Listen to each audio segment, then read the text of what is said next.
Si vous êtes utilisateur de Binance et résident européen, vous avez dû comme moi recevoir hier, le 24 juin, un email de la part de Binance qui vous prévient qu'ils vont arrêter leur service à partir du 1er juillet. Dans cette vidéo, je vais couvrir les différents aspects de cette affaire. Je vais expliquer qu'est-ce que le MiCA, pourquoi Binance est concerné, qu'est-ce qui se passe en juillet et quelles sont les conséquences pour les utilisateurs français. Également vers la fin de cette vidéo, je vais couvrir également les solutions ou alternatives possibles. Bienvenue sur cette vidéo, je suis Chris Novak, je parle du Bitcoin depuis 2017 sur cette chaîne. C'est une chaîne qui est dédiée aux investissements sur internet et bien sûr les cryptos en font partie. Alors pour expliquer ce qui se passe avec Binance, il faut parler de la fameuse loi MiCA. C'est une loi qui est applicable au 1er juillet 2026, donc dans quelques jours. Qu'est-ce que le MiCA? Donc pendant des années, les échanges crypto fonctionnaient avec des autorisations nationales plutôt légères. L'Europe a décidé d'unifier toutes ces règles avec le MiCA, et cette réglementation elle concerne 27 pays de l'Union européenne. L'objectif de cette loi, c'est de protéger les consommateurs, toujours pour nous protéger, de lutter contre le blanchiment d'argent, bien sûr, c'est encore une fois la même chose, imposer des règles communes, encadrer les stablecoins, responsabiliser les plateformes crypto. On le sait bien sûr, qui sont là pour nous protéger, ce sont nos amis et ils font tout pour. Mais souvent en fait ce qui se passe, c'est que on nous enlève du pouvoir, on nous enlève des capacités, on nous enlève la possibilité de faire différentes choses. Alors pourquoi est-ce que Binance est concerné? Le problème n'est pas que Binance refuse les règles, c'est juste qu'ils n'ont pas obtenu leur licence MiCA européenne à temps.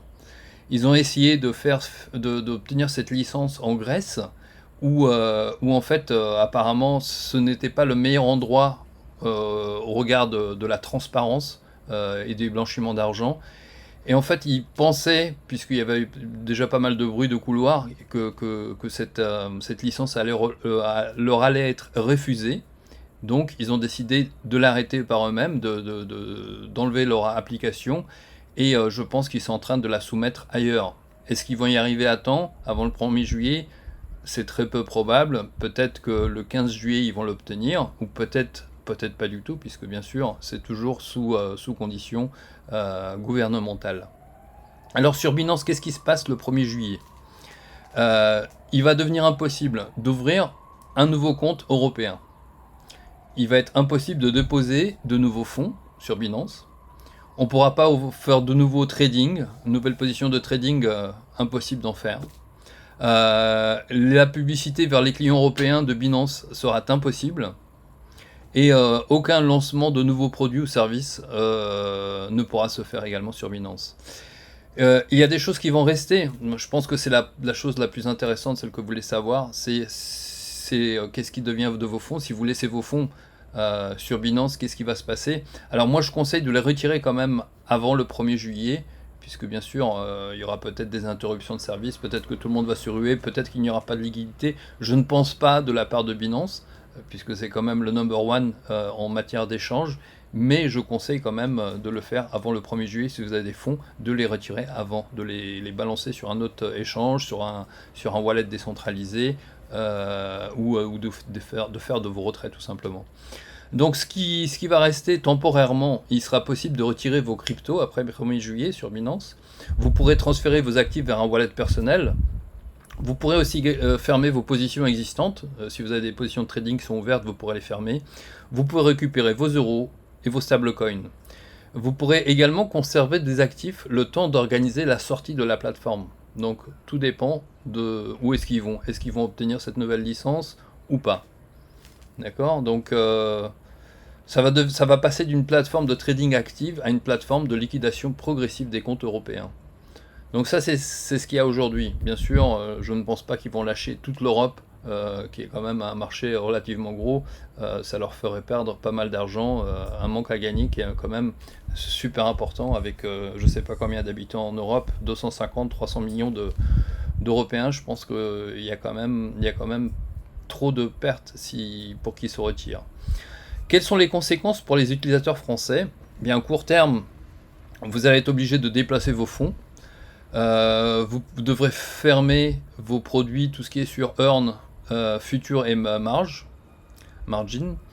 La disparition d'une grosse partie de la liquidité européenne. Ça, c'est quand même assez... ça va quand même bouger, je pense, les plaques tectoniques de la crypto des échanges. Euh, il y aura une hausse des frais sur certaines paires. Donc ça, c'est à court terme. Et à moyen terme, qu'est-ce qui va se passer pour nous, utilisateurs français, même si moi, j'habite pas en France, ça vous concerne. Concentration, il y aura une concentration du marché vers les échanges agréés MiCA, bien sûr. Il y aura davantage de surveillance fiscale, puisque c'est ce que fait la loi MiCA. Et il y aura moins d'anonymat et moins d'accès aux produits exotiques et à fort levier.